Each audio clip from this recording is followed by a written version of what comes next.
বিশেষ কবির চ্যানেলে আপনারা দেখতে পাচ্ছেন মুস্তারি বানু এবং কামাল হোসেন। মুস্তারি বানুর জীবন সঙ্গী ভগবান গোলার একদম সীমান্তবর্তী জায়গা, প্রত্যন্ত জায়গা। এসআইআর সংক্রান্ত মামলায় প্রথম পিটিশনার মুস্তারি বানু। মুখ্যমন্ত্রী মমতা বন্দ্যোপাধ্যায় তার পরবর্তী পিটিশনার হিসেবে অ্যাপিয়ার করেছিলেন, কিন্তু প্রথম পিটিশনার ছিলেন মুস্তারি বানু।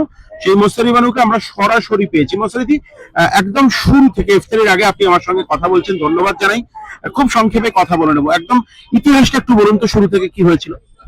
আমি 11ই নভেম্বর 2025 সালে এই মামলাটা এসআর সংক্রান্ত মামলাটা প্রথম দায়ের করি। প্রথমে কমিশনার বলেছিলাম যে মানে ফর্মের এতে হিজাব পরে ছবি তোলা যাবে না, এটাই আমার প্রথম অভিযান। ছবি তোলা যাবে না তাই বলেছিল। তো আমরা বললাম যে আমরা তো সংখ্যালঘু সম্প্রদায়ের মানুষ, আমরা হিজাবও করতে পারি, বোরখাও করতে পারি, সেভাবে আমরা ছবি তুলতে পারি। সেটাই আমার প্রথম শুরু করেছিলাম এই হিজাব সংক্রান্ত বিষয় নিয়ে। প্রথমে এই মানে এটা কেসটা শুরু করি, প্রথমে এটা নিয়ে, হিজাব নিয়ে।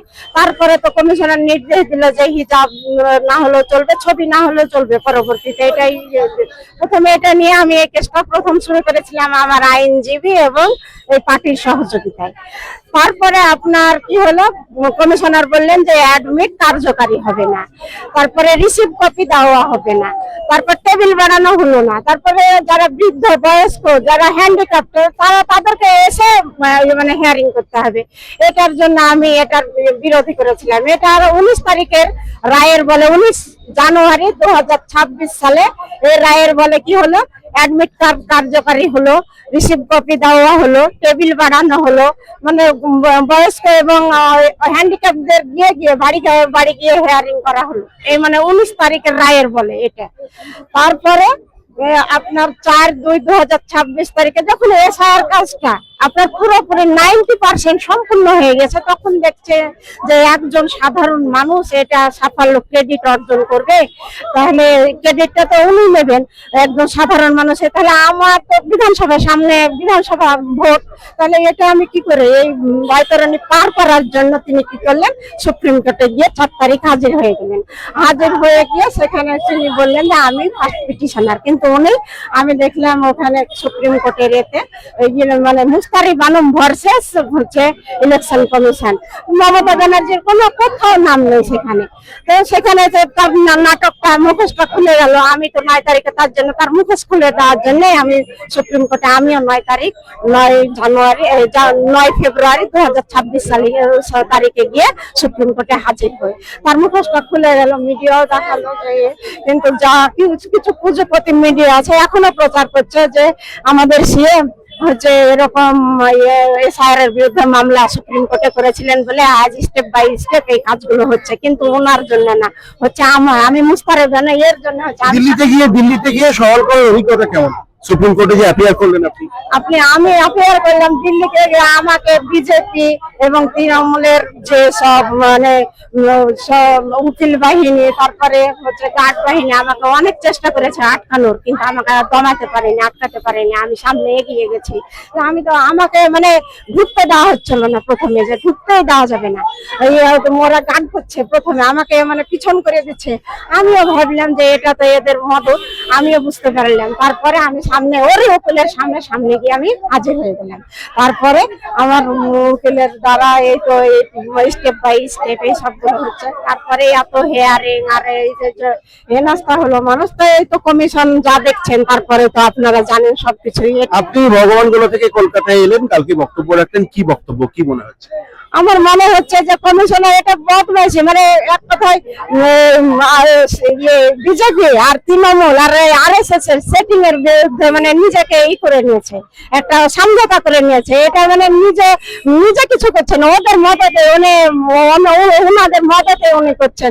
উনি করতে পারতেন এই এসআইআর যে হিয়ারিং 1 মাস ধরে যে মানুষের কাজকর্মে বিঘ্ন ঘটালো, হিয়ারিং করলেন, তারপরে কি করলেন, বিচারাধীনে রেখে দিলেন সাধারণ মানুষকে।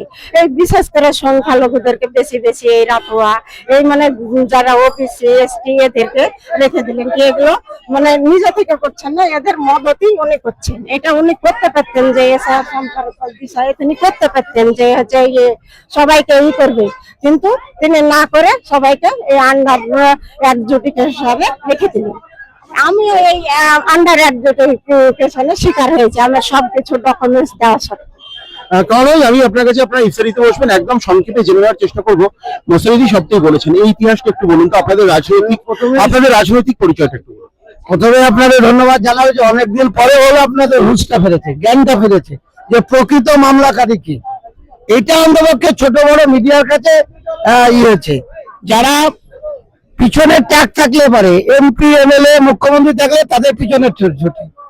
আর এখন তো কর্পোরেট মিডিয়া চলছে, পুঁজিপতি মিডিয়া, অন্তত ছোটখাটো মিডিয়া, বিশেষত TV9 বাংলা এই প্রথম মুখোশটা খুলেছিল যে এই মামলাকারী মমতা ব্যানার্জি নয়, এই মামলাকারী এই যে পিটিশনে যা আছে মোস্তারি বানু বাসে ইলেকশন করছে।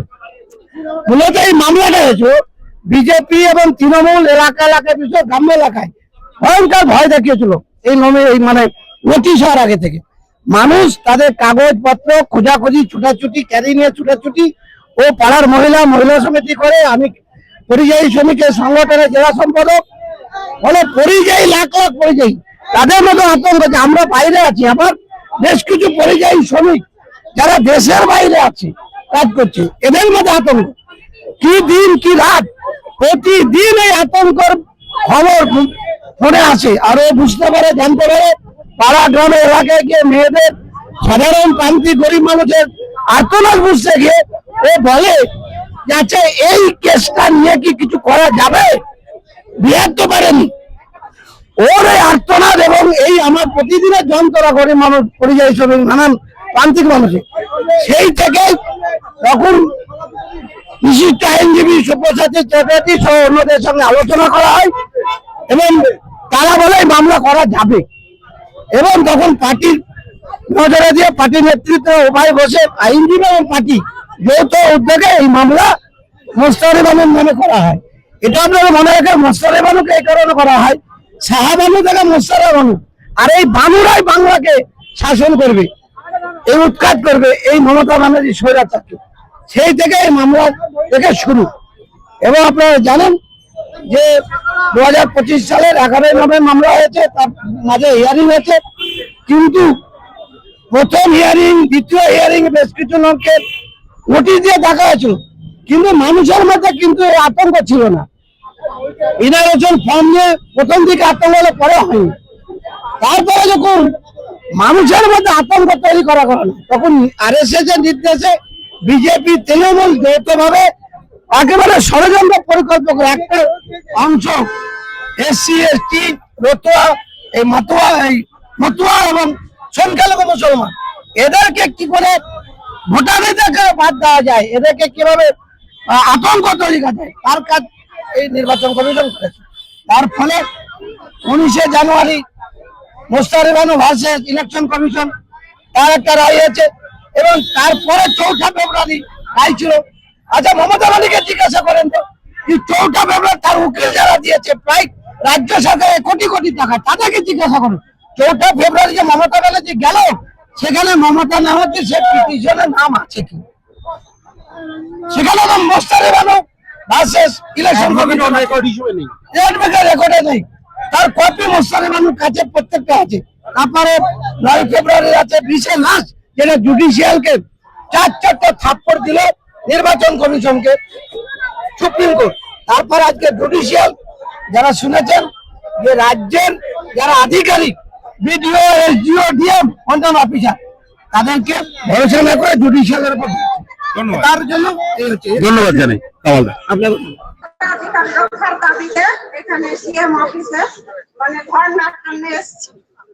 আমি প্রথমে কি করেছিলাম সুপ্রিম কোর্টে, যে আমাদের বাংলার মানুষ SIR নামে হয়রানের হেনস্থ হচ্ছে। হয়রানের হেনস্থার ফলে কি হচ্ছিল, অসংখ্য মানুষ কি করছে, মানে এমন মানে দুর্ভাবনায় পড়ে গেছে যে কিভাবে আমরা SIR নিয়ে মানে এর প্রতিকার করবো। সাধারণ মানুষ তো বুঝে না যে SIR কি। এর আগে আমাদের দেশে SIR হয়েছে, কিন্তু মানুষ জানতো না যে SIR কি। সেই জন্য মানুষের এই হয়রানি আর হেনস্থার জন্য আমি ভাবলাম যে এই মানুষের পাশে আমার কিছু মানে থাকা দরকার, কিছু করা দরকার। তার জন্য আমি সুপ্রিম কোর্টে 11 নভেম্বর 2025 সালে প্রথম মামলা দায়ের করি। পার্টির এবং মানে বিচারের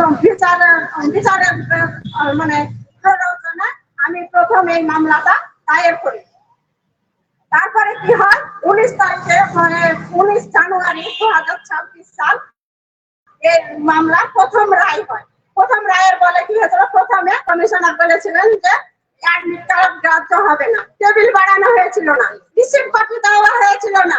তারপরে বৃদ্ধ যারা একদম হাঁটাচলা করতে পারে না, অপায়, তাদেরকে কি করছে, ওই সেখানে গিয়ে মানে রিসিপ্ট জমা মানে হিয়ারিং এর নোটিশ জমা দিতে যেতে হবে। কিন্তু 19 তারিখের রায়ের বলে কি হলো, অ্যাডমিট কার্ড গ্রাহ্য করা হলো। তারপরে টেবিল বাড়ানো হলো, রিসিপ্ট কপি দেওয়া হলো। তারপরে অপাহেজ যারা মানে পারপক্ষ, তারপরে যারা হ্যান্ডিক্যাপ, তাদের বাড়ি বাড়ি গিয়ে হিয়ারিং করা হলো। এটা হলো 19 তারিখের রায়ের বলে 2026 সালে। তারপরে 2026 4 ফেব্রুয়ারি মমতা ব্যানার্জি কি বললেন, সেখানে গিয়ে নিজে হাজির হয়ে গেলেন, বললেন যে আমি প্রথম পিটিশনার।